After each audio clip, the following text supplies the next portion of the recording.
신탁등기 볼 거예요. 신탁등기. 신탁등기도 굉장히 어려운 등기입니다. 가처분 등기와 더불어서 가장 어려운 등기인데 거의 매해 출제합니다. 물론 작년, 재작년 계속 나왔습니다. 이 신탁등기를 볼 겁니다. 신탁등기를 보시기 전에 먼저 명의신탁의 개념을 보셔야 되는데, 명의신탁은 이런 거죠. 여기 이러한 부동산이 있고 소유자가 갑입니다. 갑이 을과 명의신탁 계약을 체결합니다.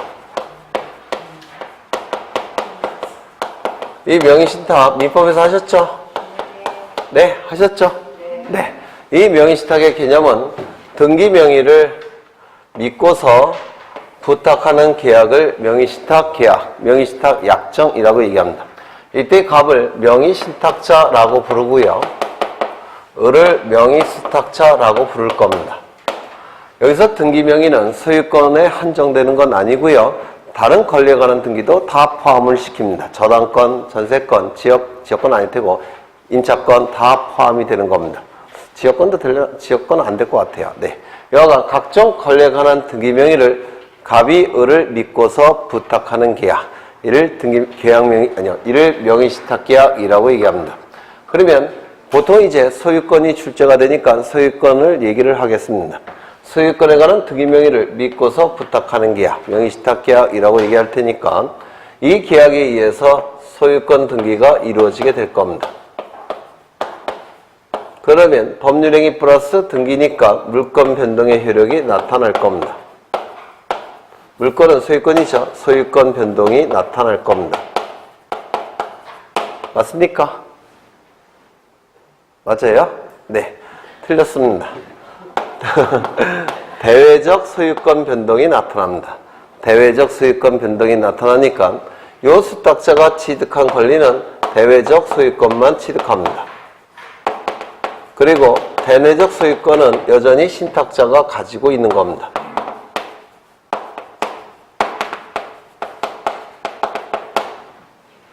그러면 대내적 소유권은 뭐고 대외적 소유권은 뭐냐면 갑과 을 사이의 소유권자는 갑이라는 겁니다.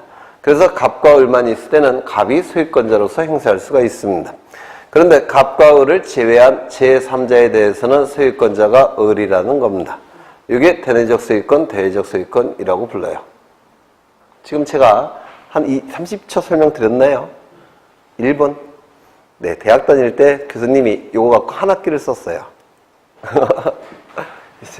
이 1분 동안 한 걸 갖고 옛날에 대학 다닐 때 교수님이 참 유명하신 선생님이었는데, 왜 유명하시냐면 그 양반이 우리나라의 변호사 자격을 가진 교수가 13명 있었습니다. 그때.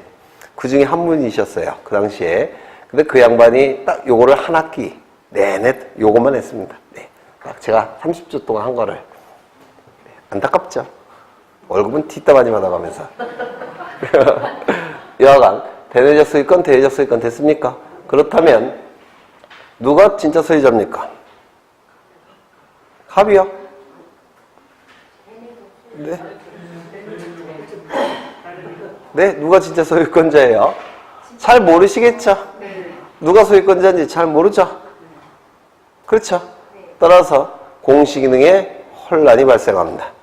공시기능에 혼란이 발생하니까 저 명의신탁 약정은 부실법에 의해서 금지가 되는 겁니다. 누가 진짜 소유권자인지 저도 모르고 여러분도 모릅니다. 그렇겠죠? 공시기능에 혼란이 발생하니까 명의신탁 계약은 부실법에 의해서 금지가 되는 겁니다. 그렇죠? 여기에 이러한 부동산이 있고 소유자는 갑입니다. 갑이 을과 신탁 계약을 체결합니다. 갑을 신탁자 또는 위탁자라고 부르고요. 을을 수탁자라고 부릅니다. 그러면 신탁계약의 의미는 뭐냐면 갑이 을을 믿고서 권리를 부탁하는 계약, 이걸 신탁계약이라고 불러요. 여기서는 권리를 부탁하는 거지 등기명의를 부탁하는 게 아닙니다. 맞습니까? 권리 자체를 부탁하는 거니까 대내적 소유권, 대외적 소유권 다 부탁이 됩니다. 따라서 이 신탁계약은 믿고서 권리를 부탁하는 계약. 예는 여기서 권리는 소유권, 지사권, 전세권, 입차권 다 포함이 돼요. 근데 시험은 소유권이 나오니까 소유권을 예를 들겠습니다. 갑이 을을 믿고서 소유권을 부탁하는 계약, 이를 신탁계약이라고 얘기를 하더라는 겁니다. 그렇다면 이 계약에 의해서 무슨 등기가 이루어질까요? 소유권 이전 등기가 이루어질 겁니다. 맞습니까? 이때는 대내적 소유권, 대외적 소유권 분리가 되지 않습니다. 권리 자체가 을에게 다 넘어가는 겁니다.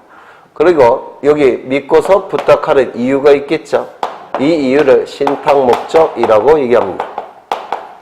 이 신탁의 목적도 공시가 돼야 되는데 이를 신탁 등기라고 얘기를 합니다.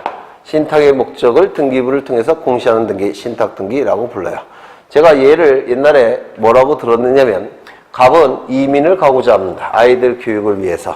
그런데 홀어머니가 한 분 계셔요. 어머니가. 그래서 어머니가 걸리니까 이민 가기가 고민스럽습니다. 그래서 갑이 결단을 내렸는데 어떤 결단을 내렸냐면 살고 있는 아파트를 친구에게 넘깁니다. 그러면 그 친구는 그 아파트를 가지고 월세를 놓습니다. 월세가 놓여지면 이제 달달이 월세가 들어오겠죠. 그 들어온 월세를 어머니에게 생활비로 보내달라고 부탁을 합니다. 그러면 그 목적에 의해서 소유권 넘길 수 있겠죠. 맞습니까? 이게 신탁의 목적 이렇게 얘기를 합니다. 이때 두 개의 등기가 실행이 되는데 이때의 권리는 대내적 소유권, 대외적 소유권이 다 넘어가요. 공시기능에 혼란이 나타납니까? 나타나지 않습니다. 따라서 신탁 등기는 금지되지 않습니다. 그러면 이 소유권이 다 넘어가니까 이 등기가 이루어짐으로 인해서 을은 소유권을 취득할 겁니다. 맞습니까? 을은 수탁자는 등기 권리자. 갑은 소유권 상실하겠죠. 신탁자는 등기 의무자. 그래서 이 소유권 이전 등기는 갑과 을의 공동 신청에 의해서 등기가 실행이 되는 겁니다. 갑은 등기 의무자, 을은 등기 권리자로서 공동 신청을 통해서 등기가 실행이 됩니다. 맞습니까? 그렇죠. 이때 요 신탁 등기는 우리 등기법에서 수탁자가 단독 신청한다라는 명문의 규정을 두고 있습니다. 신탁 등기는 수탁자의 단독 신청입니다. 그러면 이 신탁 등기는 수탁자의 단독 신청에 의한 등기라면 말소도 어떻게 될까요? 수탁자의 단독 신청에 의해서 말소가 되는 겁니다. 맞습니까? 말소 회복은 어떻게 될까요? 수탁자의 단독 신청에 의해서 말소 회복되는 겁니다. 여하간 이 신탁 등기는 수탁자가 단독 신청을 합니다. 그리고 요 등기와 요 등기는 두 개의 등기는 한 건의 등기 신청 정보로 신청을 하게 됩니다. 그 이유는 이따가 설명을 드릴 겁니다.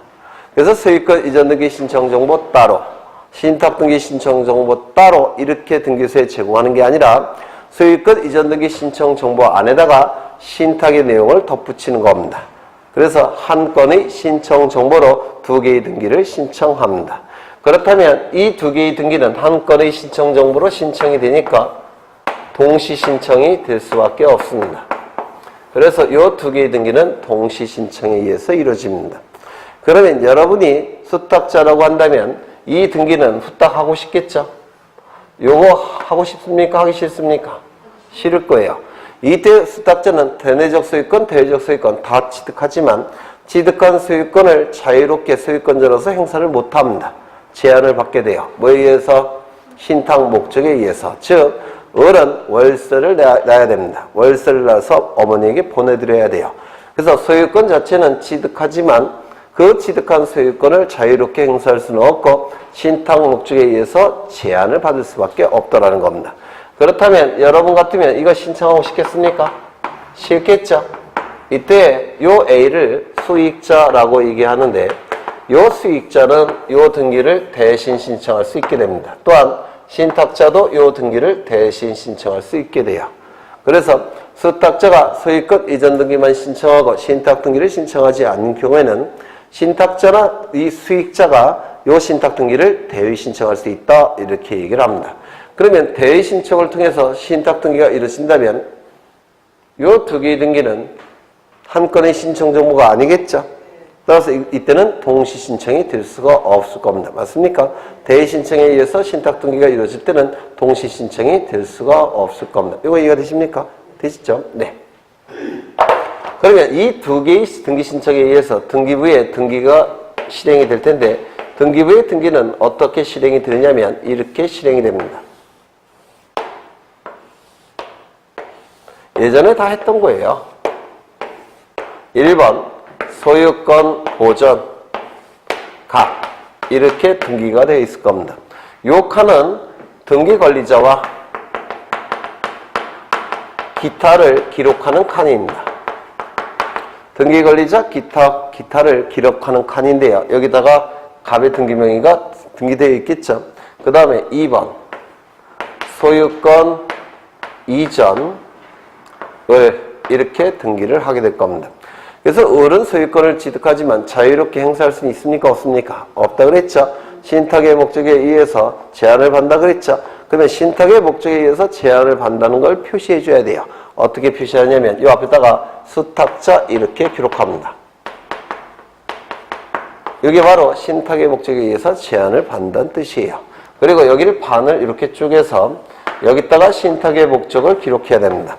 아이들 교육을 위해서 미국이나 캐나다로 이민을 가야 되는데 호르몬이가 걸려서 더 이상 못 씁니다. 칸이 좁아서. 그렇죠. 칸이 너무 좁아서 더 이상 쓸 수가 없어요. 그래서 여기에다 쓸 내용을 별도의 장부를 만들어서 그 별도의 장부에 신탁의 목적을 기록할 수밖에 없습니다. 이 별도의 장부를 뭐라고 부르냐면 신탁원부라고 얘기합니다. 이 신탁원부에다가 기록할 수밖에 없습니다. 이거 이해가 되십니까? 칸이 너무 좁으니까.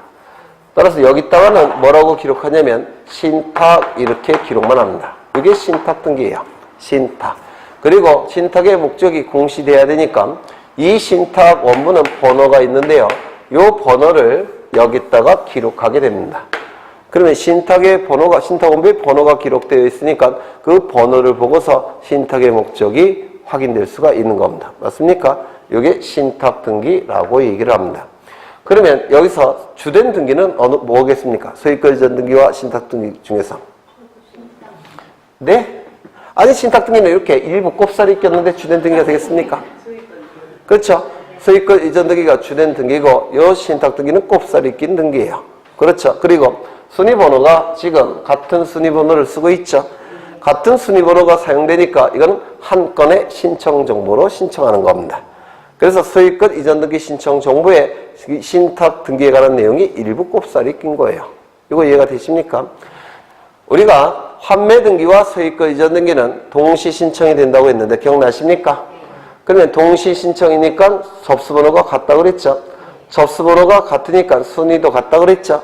순위를 같다는 것을 어떻게 표현했습니까? 하나는 주등기, 하나는 부기등기.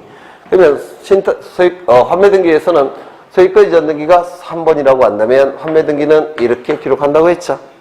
맞습니까? 그러면 여기는 순위번호를 같이 쓰니까 따로 씁니까? 따로 쓰죠. 따라서 신청 정보는 한 건을 제출하는 거겠습니까? 별개로 작성해서 제출하겠습니까? 별개. 왜? 순위번호가 다르니까. 근데 여기서는 같죠. 신청 정보는 하나만 제공하는 겁니다. 이거 이해가 되십니까? 순위번호를 하나만 쓰니까 두 개의 등기 중에서 두 개의 등기를 순위번호 하나만 쓰고 있어요. 따라서 신청 정보는 한 건만 제출하는 겁니다. 다만 대의 신청할 때는 한 건이 아닐 겁니다. 대의 신청할 때는. 맞습니까? 그렇죠. 그러면 이 신탁의 등기는 가등기할 수가 있느냐? 신탁의 등기도 가등기가 가능합니다. 이렇게 가등기합니다. 그러면 이것만 가등기하면 되느냐? 그건 아니에요. 이것도 가등기를 해야 됩니다. 소유권 이전에 가등기를 하면서 신탁 등기를 가등기합니다. 즉 신탁 등기도 가등기할 수 있다는 거 기억해 두셔야 돼요. 환매 등기만 가등기가, 환매권의 등기만 가등기 안 되고 다른 건 다 가등기가 되는 겁니다. 권리가는 등기 중에서 환매 등기만 가등기가 안 되고 나머지는 다 가등기가 되는 겁니다. 그렇죠. 그 다음에 여기에 수탁자가 3명입니다. 그러면 여기 등기부에도 을 A, B 이렇게 기록해야 되겠죠. 맞습니까? 그러면 이 을 A, B의 소유 형태는 뭡니까?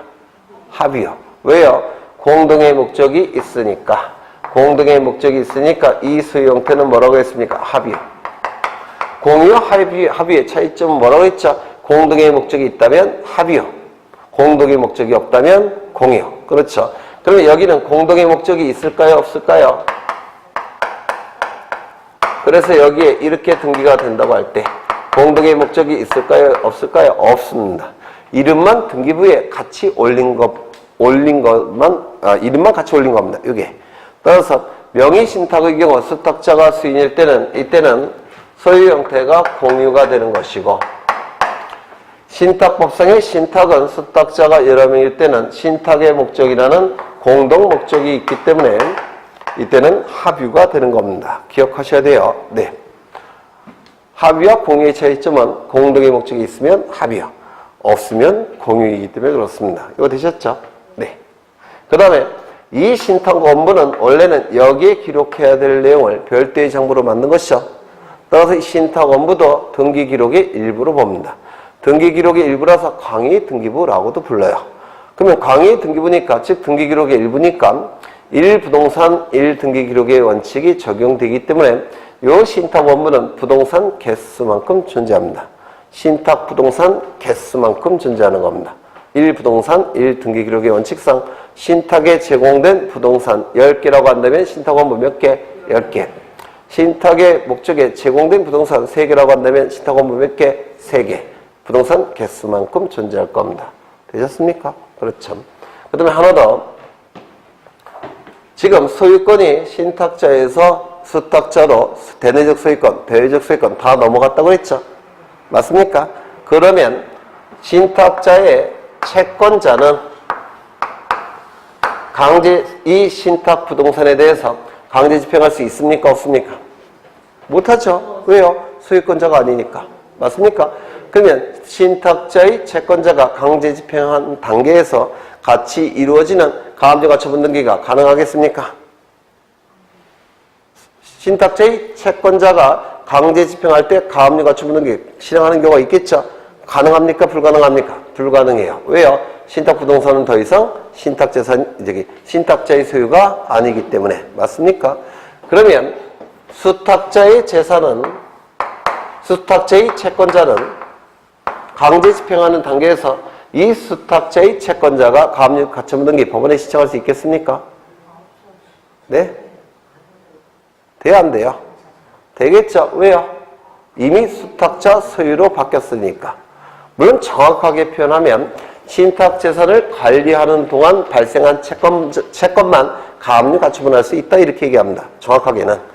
근데 이제 그런 건 아직 안 나오니까 그냥 일반적으로 할 수 있다 이렇게 생각하시면 돼요. 지금 신탁 재산은 을에게 넘어갔죠? 따라서 그 채권자는 가압류 가처분 가능할 겁니다. 맞습니까? 이게 기출이 됐어요 이미. 네. 되셨나요? 네. 그러면 보통은 여기까지 출제하다가 요즘은 좀 더 깊이 출제합니다. 조금 더 들어갈 겁니다. 조금 더. 지금 여기까지 출제된 것을 다 보는 거예요. 그래서 요것만 제대로 다 이해하시면 신탁 기출문제 다 풀리실 겁니다. 아마도. 지금 요 갑은 요 부동산을 소유하고 있는데 을과 신탁 계약을 체결합니다. 신탁 계약이 체결되면 무슨 등기가 이루어진다고요? 소유권 이전 등기. 누구 명의로? 을의 명의로. 다만 을은 수탁자로서 소유권의 등기 명의를 갖는 거죠. 동시에 무슨 등기가 실행된다고요? 신탁 등기. 그러면 등기부에 이렇게 공시가 될 겁니다. 1번 소유권 보전, 그 다음에 갑. 2번 소유권 이전, 수탁자 을. 그리고 여기에는 무슨 등기가 실행됩니까? 신탁 등기. 이렇게 되겠죠. 그런데 갑과 을이 신탁 계약을 합의를 통해서 해지합니다. 물론 이런 것들은 민법에서 공부하는 내용이에요. 합의를 통해서 해지한다면 이 신탁 등기 어떻게 돼야 되겠습니까? 말소돼야 되겠죠. 맞습니까? 그런데 갑이 을에게 이렇게 부탁합니다. 부동산 나한테 돌려주지 말고 네가 팔아서 돈으로 돌려줬으면 좋겠다. 이렇게 얘기할 수도 있겠죠. 그러면 을은 병과 매매 계약을 체결할 겁니다. 맞습니까? 그리고 소유권 이전 등기가 이루어지겠죠. 이때 누구 이름으로 등기됩니까? 병으로. 그리고 이렇게 공동으로 신청할 겁니다. 맞습니까? 그렇죠. 그 다음에 이 신탁 등기 말소돼야 되겠죠. 말소는 누가 신청할까요? 을이. 왜요? 수탁자의 신청에 의한 등기니까 말소도 수탁자가 말소 신청한다고 했죠. 이렇게 신청할 겁니다. 맞습니까? 그리고 이거는 한 건의 신청 정보. 따라서 동시 신청. 맞습니까? 그래서 등기가 실행이 됩니다. 어떻게 되냐면 3번 소유권 이전 병 이렇게 등기가 실행이 될 겁니다. 그리고 여기 반으로 잘라야 돼요. 왜냐면 신탁 등기 더 이상 필요 없으니까 신탁 등기 말소해야 되겠죠. 따라서 여기다가는 말소 등기를 해야 됩니다. 2번 신탁 등기 말소 그리고 여기 이렇게 실서를 긁 겁니다. 맞습니까? 그렇죠? 맞죠? 네. 여기서 요거는 주등기에 의합니다. 왜냐면 주종이죠. 소유권을 기준으로 하니까 이건 소유권에 관한 등기니까 주등기예요. 부기등기가 아닙니다. 이걸 계속 출제합니다. 소유권에 관한 등기니까 무조건 무슨 등기? 주등기. 그렇죠. 신탁등기 말소는 누가 신청한다고요? 수탁자의 단독 신청. 그렇죠. 어렵습니까? 안 어렵죠? 네. 하나도 볼 거 없나. 1번 소유권 보전 갑 2번 소유권 이전 수탁자 을 그리고 여기에 신탁 이렇게 기록되어 있을 겁니다. 이렇게 아이고 글씨가 보이대. 네, 이렇게 기록되어 있을 겁니다. 그런데 갑이 을에게 이렇게 얘기합니다. 네 재산 관리하느라고 자꾸 비용이 드는데 요 비용을 좀 네가 지불했으면 좋겠다 이렇게 얘기할 수도 있겠죠. 그랬더니 갑이 돈이 없어요. 그래서 갑이 을에게 이렇게 얘기합니다. 신탁재산 일부 팔아서 그 돈으로 비용으로 관리 비용으로 좀 사용했으면 좋겠다. 나 지금 한 푼도 없다. 공인중개사 공부하느라고. 뭐 그럴 수도 있겠죠. 네, 그러면 요 을이 3분의 1만 넘깁니다. 그러면 3분의 1은 소유권 이전 등기 이루어지겠죠. 3분의 3 중에서 3분의 1만 팔겠다는 겁니다. 그러면 대금 가지고 관리할 수 있을 겁니다. 맞습니까? 그러면 이 경우에는 신탁 재산이 얼마로 줄었습니까? 3분의 2로. 신탁 재산이 3분의 2로 줄었으니까 신탁 등기도 바뀌어야 되겠죠? 무슨 등기 해야 되겠습니까? 신탁 등기에 변경 등기 할 겁니다. 맞습니까? 이것도 이렇게 합니다. 3번 소유권의 일부 이전.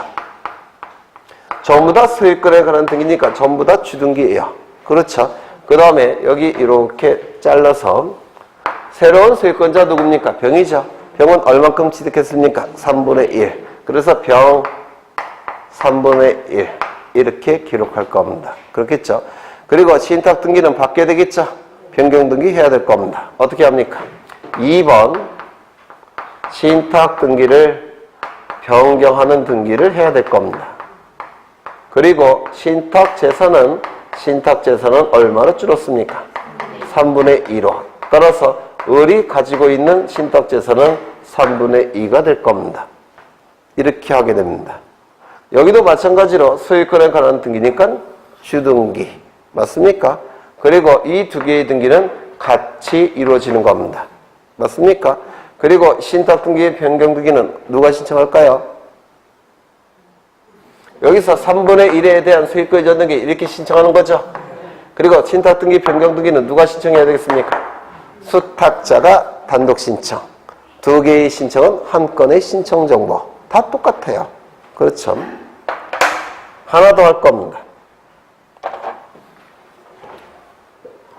한 20년이 흘렀어요. 애들 교육시키느라고 미국 가서 교육시키느라고 20년 정도 흘렀습니다. 그리고 어머니가 돌아가셨어요. 생활비 보내드렸던. 그래서 아파트 가격도 뭐 비싼 건 아니니까 친구가 우리에게 이렇게 얘기합니다. 그 신탁 아파트 네가 그냥 가져라 이렇게 얘기합니다. 그럴 수 있겠죠. 어머니를 위해서 나를 위해서 고생을 좀 했으니까 어머니도 마침 돌아가셨고 하니까 아파트 네가 그냥 가져서 애들 교육에 써라 뭐 이렇게 얘기할 수 있을 겁니다. 맞습니까? 그러면 신탁의 부동산은 이제 뭐가 된 겁니까?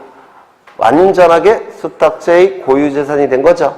맞습니까? 즉 이 신탁 부동산이 수탁자의 고유재산이 되는 경우도 있더라는 겁니다. 즉 신탁의 목적에 의해서 신탁의 목적이라는 제한이 풀렸다는 겁니다. 맞습니까? 그때는 이렇게 등기를 합니다.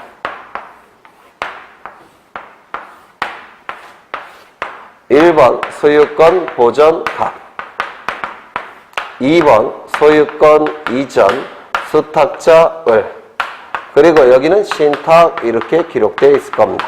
맞습니까? 그러면 이제 이 신탁재산은 수탁자의 고유 재산이 되었다는 사실을 공시해야 되겠죠. 따라서 이렇게 합니다. 3번. 신탁재산은 수탁자의 고유 재산이 되었다. 이 된 뜻을 등기합니다. 이렇게. 수탁자의 고유 재산이 된 뜻의 등기 이렇게 기록합니다. 그리고 이제 여기는 완전하게 누구 소유가 됐습니까? 그 다음에 이 신탁 등기 필요합니까? 필요 없습니까? 필요 없죠. 따라서 여기는 이렇게 할 겁니다. 2번 신탁 등기 네 말소 그리고 요거 이렇게 지울 겁니다. 맞습니까? 신탁 등기가 말소가 됐으니까 요 수탁자의 요 효력도 정지가 됐겠죠. 그러면 요거는 별로 쓸 필요가 별도로 쓰지 않습니다. 사실은. 이게 수탁자의 고유 재산으로 된 뜻의 등기라고 얘기합니다. 이것도 결국은 소유권에 관한 등기니까 주등기 하게 됩니다. 되셨습니까? 네. 그러면 문제를 지금 신탁 등기에서 출제되는 거에 99.9%를 다 본 겁니다. 이거 갖고 다 기출문제가 풀려야 돼요. 그러면 문제 보겠습니다. 161쪽에 25번 보십니다. 25번. 신탁 등기에 관한 설명으로 틀린 것은 1번. 신탁재산이 처분으로 수탁자가 얻은 부동산이 신탁재산에 속하게 된 경우 신탁등기는 무조건 어떻게 한다고요? 수탁자의 단독신청. 사실 이 의미는 약간 차이가 있는 건데요. 요거는 지금 제가 본 신탁등기는 전부 다 신탁계약으로 인한 신탁등기를 본 거예요. 저는 이게 가장 원칙적인 모습입니다. 지금 각 가을 사이에 신탁계약이 체결되었죠. 이게 신탁계약으로 인한 신탁등기라고 얘기하는데 여기 나와 있는 1번 지문은 신탁재산 처분으로 인한 신탁등기라는 겁니다. 이건 뭘 의미하느냐면 갑이 을에게 10억 원을 준 겁니다. 돈을 준 거예요. 돈을 주면서 뭐라고 부탁을 했냐면 요 돈을 가지고 병으로부터 아파트 사서 우리 어머니에게 달달이 월세를 보내드려라 이렇게 하는 겁니다. 그래서 부동산을 신탁한 게 아니라 현금을 신탁한 겁니다. 그러면 갑이 을에게 10억 원을 신탁합니다. 그러면 병의 아파트를 한 채 삽니다. 매매계약 체결합니다. 그러면 을의 이름으로 소유권 이전 등기가 돼야 되겠죠? 맞습니까? 그래서 이렇게 등기를 신청할 겁니다. 그 다음에 요 수탁자는 뭐도 신청한다고요? 신탁 등기. 두 개의 등기 신청은 어떻게 이루어진다고요? 한 건의 신청 정보 따라서 동시 신청. 지금 갑이 을에게 신탁한 것은 부동산을 신탁한 게 아니라 현금, 돈을 신탁했죠. 이게 신탁재산, 돈을 신탁했으면 을은 병에게 돈을 지급해서 처분해서 아파트 받아왔죠. 이걸 신탁재산 처분으로 인한 신탁등기라고 얘기하는데 뭐 이거 모르셔도 신탁등기는 무조건 어떻게 이루어진다고요? 수탁자의 단독신청. 네, 그건 변함이 없습니다. 신탁등기는 수탁자의 단독신청. 2번. 수익자 또는 위탁자는 수탁자를 대위하여 신탁등기 시작할 수 있다. 맞습니까? 이때는 동시신청이 될 수 없다고 했죠. 3번. 수탁자가 여러 명인 경우 등기관은 신탁재산이 공유인 뜻을 등기부에 기록해야 된다. 합의요. 명의신탁이라면 공유요. 신탁법상의 신탁이라면 합의요. 그렇죠. 네 번째, 등기관이 신탁등기를 할 때는 신탁원부를 작성해야 되는데 이때의 신탁원부는 등기기록의 일부로 본다. 맞습니까? 따라서 부동산 개수만큼 전제한다고 그랬죠. 부동산 개수만큼. 다섯 번째, 농지에 대하여 신탁법상 신탁을 등기원인으로 하여 소유권 이전 등기를 신청하는 경우 신탁의 목적에 관계없이 농지증을 첨부해야 된다. 농지증은 언제 첨부했죠? 첫 번째, 농지일 때. 두 번째, 자신의 의사로서. 세 번째, 새로이. 네 번째, 취득할 때. 이때 농지증 첨부한다고 했는데 기억나십니까? 이때 취득은 소유권 이전 등기 형식으로 취득할 때라고 얘기했죠. 그러면 그 5번 지문은 이 4개의 요건을 충족하는지 확인하면 돼요. 첫 번째, 농지란 문구 있습니까? 있죠. 신탁법상의 신탁은 신탁계약이에요. 신탁계약이니까 자신의 의사로 수탁자가 취득하는 겁니까? 맞죠? 자신의 의사로. 그 다음에 소유권을 취득한다고 했는데 세력이 취득하는 거 맞습니까?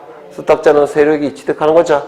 그리고 무슨 등기 갖춥니까? 소유권 이전 등기 4개의 요건을 충족합니다. 이 농지증 첨부할 때 신탁의 목적이라는 요건이 있습니까? 없습니다. 따라서 5번째 질문 맞는 지문입니다.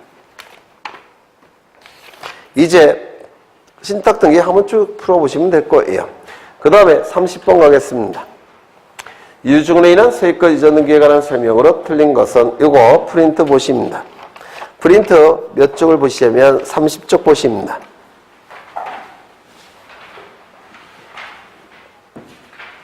30쪽 보시는데요. 거기 가운데에 유증을 원인으로 한 소유권 이전 등기 나와 있죠.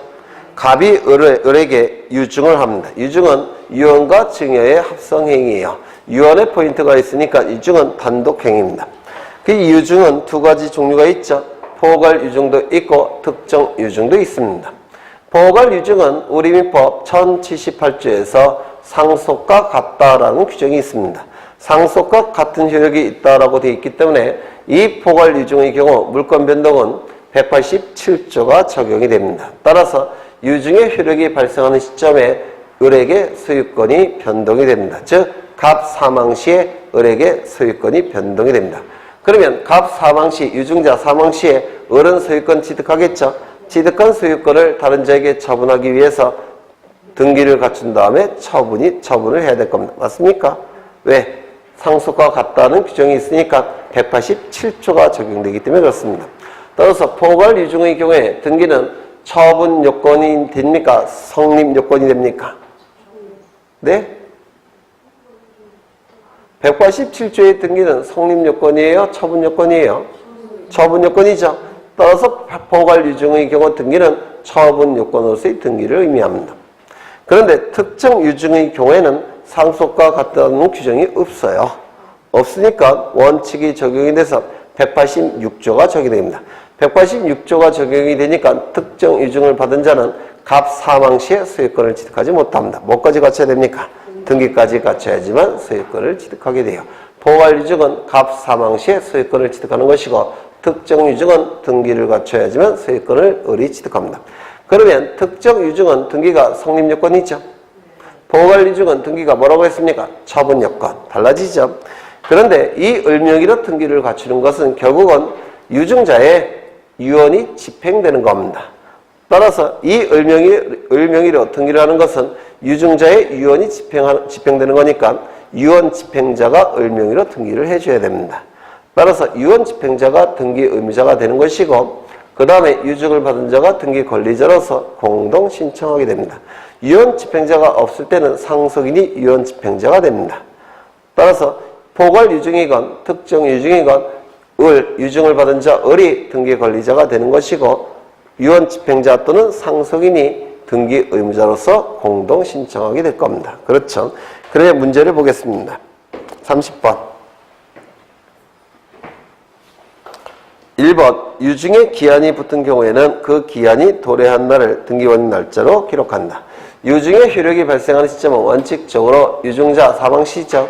그런데 유증에 조건이나 기한이 부과가 되면 조건 성취 시, 기한 도래 시에 유증의 효력 발생하는 것 민법에서 하셨죠? 네, 총칙에서 공부하셨을 겁니다.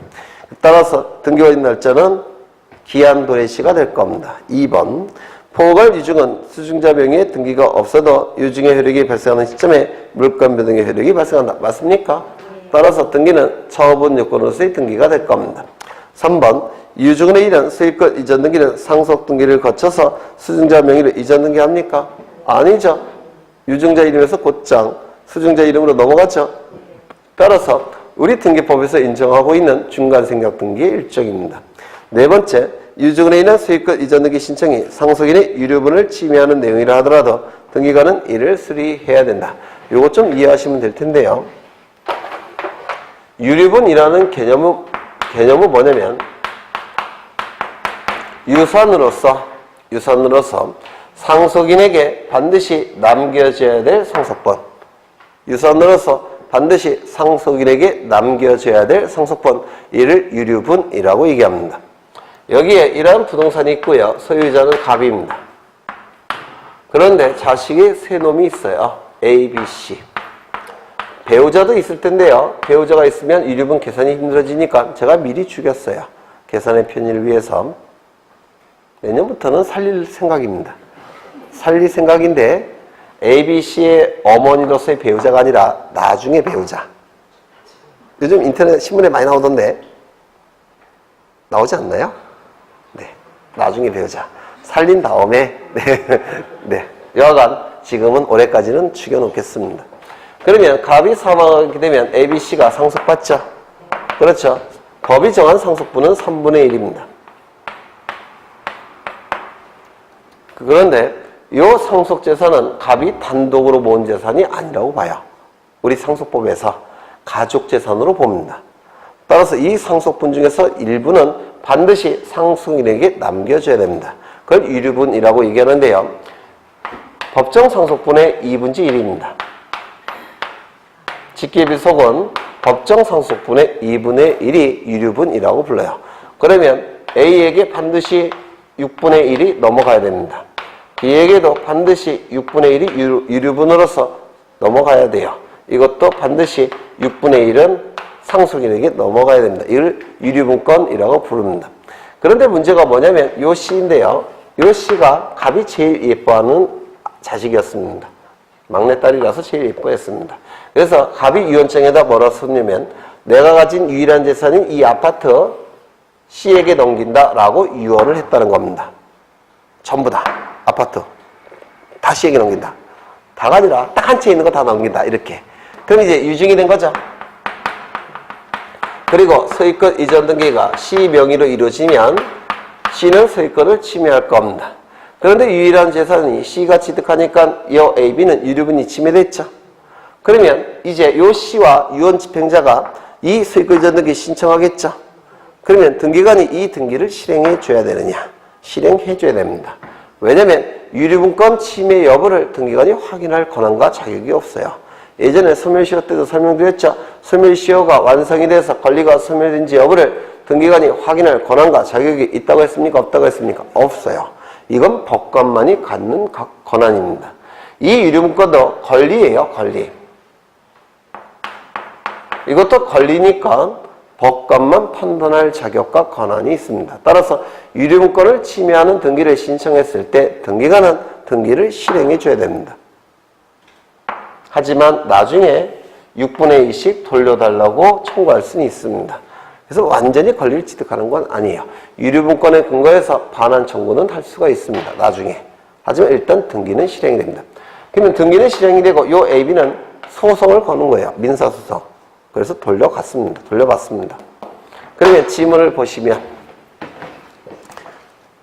유증으로 인한 소유권 이전 등기 신청이 상속인의 유류분을 침해하는 내용이라 하더라도 등기관은 이를 수리해야 됩니다. 맞습니까? 수리해야 됩니다. 그 다음에 5번을 보시면 미등기 부동산이 특정 유증된 경우 유언 집행자는 상속인 명의로 보존 등기를 거쳐 유증으로 인한 소유권 이전 등기를 신청해야 된다. 왜요? 특정 유증의 경우에는 보존 등기 신청이 불가능하죠. 맞습니까?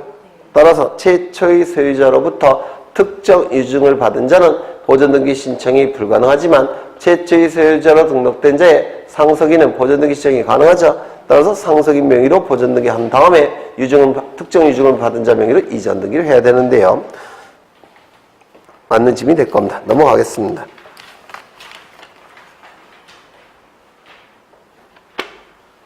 좀 쉬었다 하죠.